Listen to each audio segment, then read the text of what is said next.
2.18. Иди, насыпай.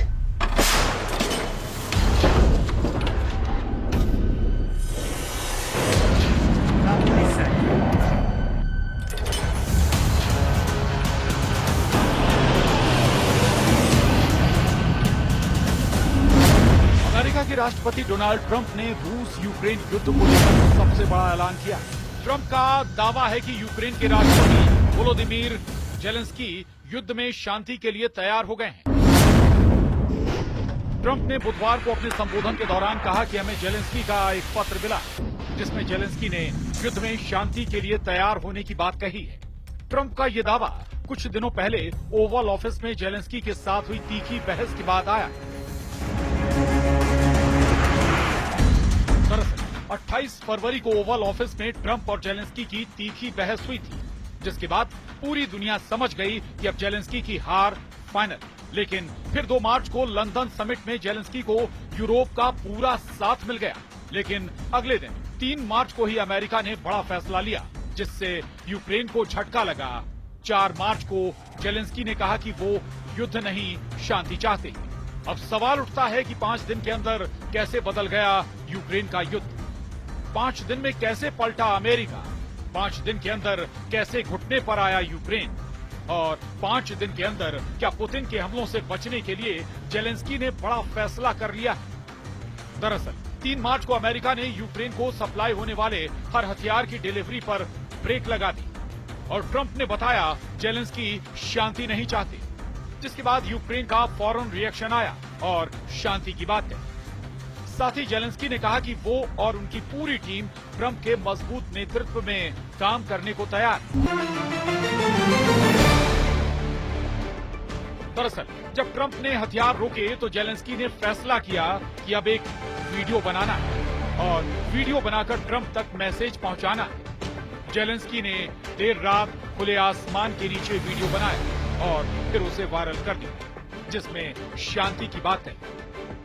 Video में Ukraine के राष्ट्रपति वोलोदिमीर जेलेंस्की ने व्हाइट हाउस में गत शुक्रवार को अमेरिकी राष्ट्रपति डोनाल्ड ट्रंप के साथ हुई बहस को खेदजनक करार दिया। उन्होंने मंगलवार को कहा कि ट्रंप के साथ टकराव अफसोसजनक और चीजों को सही करने का समय आ गया। उनके इस बयान से कुछ घंटे पहले ही व्हाइट हाउस ने यूक्रेन के लिए अमेरिकी सैन्य सहायता रोकने की घोषणा की। यूक्रेन के राष्ट्रपति वोलोदिमीर जेलेंस्की ने व्हाइट हाउस में गत शुक्रवार को अमेरिकी राष्ट्रपति डोनाल्ड ट्रंप के साथ हुई बहस को खेदजनक करार दिया। उन्होंने मंगलवार को कहा कि ट्रंप के साथ टकराव अफसोसजनक और चीजों को सही करने का समय आ गया। उनके इस बयान से कुछ घंटे पहले ही व्हाइट हाउस ने यूक्रेन के लिए अमेरिकी सैन्य सहायता रोकने की घोषणा की। अब इस वीडियो के सामने आने के बाद सवाल उठ रहे हैं कि क्या जेलेंस्की का ये बयान सबूत है कि जेलेंस्की ने ट्रंप के सामने सरेंडर कर दिया? क्या जेलेंस्की ने ट्रंप को अपना बॉस कहकर पुतिन की मानने के लिए वो तैयार हो गए? क्या अब इसी तरह जेलेंस्की ओवल ऑफिस में बैठकर ट्रंप के कोरे कागज पर दस्तखत कर देंगे? 5 दिन के अंदर यूक्रेन से लेकर अमेरिका और रूस से लेकर ब्रिटेन तक पूरी दुनिया के समीकरण अचानक बदले। यूक्रेन में जो युद्ध चल रहा है उसमें ये बात साफ है कि जेलेंस्की की फौज पूरी तरह पिट रही है और पुतिन की फौज हर मोर्चे पर हावी हो रही है। लेकिन जेलेंस्की को सबसे बड़ा झटका पुतिन से ज्यादा ट्रंप ने दिया। ट्रंप ने जब से यूक्रेन की हथियार सप्लाई रोकने का हुक्म सुनाया है, जेलेंस्की के सामने यू टर्न लेने के अलावा कोई रास्ता नहीं बचा है। क्या यही वजह है कि जेलेंस्की ने माना कि ट्रंप के साथ बैठक वैसी नहीं हुई जैसी होनी चाहिए थी? क्या इसीलिए जेलेंस्की अब अमेरिका के साथ खनिज समझौते के लिए तैयार हो गए? क्या इसीलिए अब जेलेंस्की युद्ध खत्म करने के लिए ट्रंप का साथ चाहते हैं? अमेरिका ने जब से हथियारों की सप्लाई रोकी, जेलेंस्की की सेना को जैसे 440 वोल्ट का करंट लगा।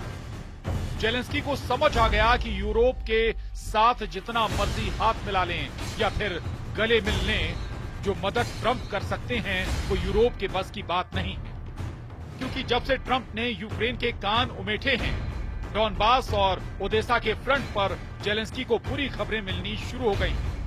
ट्रंप भी जानते हैं कि जेलेंस्की के पास कोई विकल्प नहीं बचा। अमेरिका के बिना युद्ध लड़ना उनके लिए नामुमकिन है और अमेरिका के साथ मिलकर सरेंडर करना एक ऐसा रास्ता है जहां पुतिन के सामने बेइज्जती कम महसूस होगी।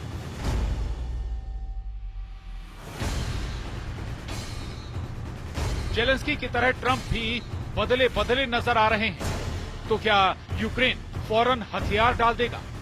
यूक्रेन के मोर्चे पर लड़ाई फौरन खत्म नहीं होगी। बता दें कि हथियार रोकने वाला मैसेज ट्रंप ने दिया था। यूक्रेन को बम और मिसाइल वाली सप्लाई का ऑर्डर राष्ट्रपति की तरफ से आया, लेकिन क्या ये बैरियर गिरने के बाद ट्रंप का ऑर्डर फौरन मान लिया जाएगा? सवाल है कि क्या ये हथियार वाला ट्रक बैरियर के आगे बढ़ पाएगा? जेलेंस्की को उनके कमांडरों ने बता दिया है कि अमेरिका ने साथ छोड़ा तो युद्ध ही नहीं हारेंगे। उनके लिए यूक्रेन में टिकना भी मुश्किल हो सकता है। इस डर से जेलेंस्की भी बहुत अच्छी तरह वाकिफ है। यूक्रेन के हथियारों को लेकर ट्रंप का ऑर्डर अमेरिका के रक्षा मंत्रालय के पास पहुंचा है, लेकिन पेंटागन में से लेकर अभी आखिरी फैसला नहीं लिया गया है। यानी ट्रंप ने ऑर्डर देने के साथ एक छोटी सी गुंजाइश वाली खिड़की जेलेंस्की के लिए खोल रखी है, या कहें कि मदद स्थायी तौर पर नहीं रोकी गई। हालांकि अमेरिका से लेकर पोलैंड तक जो हथियार अभी तक यूक्रेन नहीं पहुंचे हैं, उन्हें भी रोकने का फैसला सुनाया गया। इसमें वो हथियार भी हैं जो पोलैंड में रखे हैं और यूक्रेन भेजे जाने हैं। फैसला ट्रंप ने लिया है। हथियार सप्लाई वाले रूट पर रेड सिग्नल दिखाने वाला ऑर्डर ट्रंप ने दिया है, लेकिन ट्रंप की दरियादिली फिर नजर आ रही है। फिर चाहे इसकी वजह खनिज वाली डील ही क्यों ना, जो ट्रंप किसी भी हाल में करना चाहते हैं। जेलेंस्की ने अब मान लिया है कि वो ट्रंप के नेतृत्व में काम करेंगे। यानी 28 मार्च को ट्रंप से उनकी जो बहस हुई, उसे लेकर जेलेंस्की बहुत पछता रहे हैं और उनसे ज्यादा इसका असर यूक्रेन के वॉर जोन में महसूस किया जा रहा है, जहां जेलेंस्की के हर जवान के पास चाकू से लेकर राइफल और बारूदी सुरंगों से लेकर टैंक तक हर सामान अमेरिका ने खरीद कर दिया। अमेरिका का दावा है कि 20 जनवरी 2025 से पहले तक अमेरिका ने यूक्रेन को 66 अरब डॉलर की मदद की, यानी 5 लाख करोड़ रुपए के हथियार और बाकी सामान यूक्रेन तक पहुंचाया गया और ऐसा 3 साल तक जारी रहा। हालांकि जब ट्रंप ने यूक्रेन को हथियार देने पर रोक लगाई तो यूरोप की डिफेंस मार्केट का जोश बढ़ गया। स्टॉक मार्केट में उन हथियारों की कंपनियों को सुनहरा भविष्य नजर आने लगा, जो अब तक यूक्रेन को बम, मिसाइल समेत कई हथियार पहुंचाते रहे। वैसे ट्रंप और जेलेंस्की की मीटिंग के बाद पूरा यूरोप एक्टिव हुआ।